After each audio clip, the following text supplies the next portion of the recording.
ગુજરાતી ટૂંકી વાર્તા વતન। ચંદનનગરમાં ચિત્રાંગ નામનો એક કૂતરો રહેતો હતો। એકવાર નગરમાં ભારે દુકાળ પડ્યો। માણસોની પાસે જ્યારે ખાવાનું કાંઈ ન રહ્યું તો પછી કૂતરાઓને તો ક્યાંથી ખાવાનું મળવાનું હતું। જ્યારે ચિત્રાંગે જોયું કે સખત દુકાળના કારણે તેના સાથી કૂતરા મરવા લાગ્યા છે તો તે પોતાની ભૂખને મટાડવા માટે ત્યાંથી નીકળીને દૂર કોઈ બીજા નગરમાં આવી પહોંચ્યો। ત્યાં તેને ખાવા પીવાની કોઈ જ કમી નહોતી। ઘર સામાન્ય રીતે ઉઘાડા પડ્યા રહેતા। તે ઘરમાં ઘૂસી જતો અને ખાઈ પીને બહાર આવી જતો।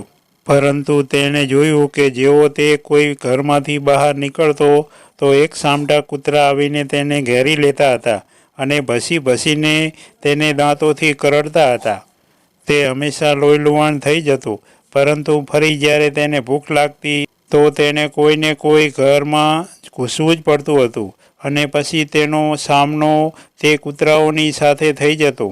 જ્યારે ચિત્રાંગે પરદેશમાં જોયું કે આ કૂતરાઓથી કોઈ રીતે પીછો છૂટે એમ નથી તો તે લાચાર થઈને ચંદનનગરમાં પાછો આવી ગયો।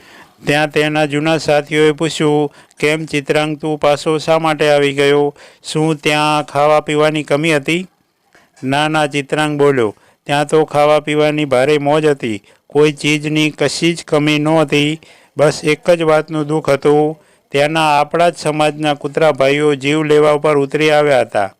અને પછી તેણે પોતાના ઘા સાથીઓને બતાવ્યા। અહીં દુકાળ જ ભલે રહ્યો, તે બોલ્યો, ભૂખ પણ ભલે રહી, પરંતુ કોઈ મને કરડવા તો નથી દોડતું ને। મને તો મારો આ દેશ જ સારો લાગે છે। હવે હું અહીંથી કદી ક્યાંય નહીં જાઉં। પરદેશમાં સુખ ભલે મળતા તો પણ પોતાનો દેશ એ તો પોતાનો જ છે। મિત્રો, દરરોજ નવી વાર્તા સાંભળવા માટે સબસ્ક્રાઈબ કરો, શેર કરો। ધન્યવાદ। જય હિન્દ, જય ભારત।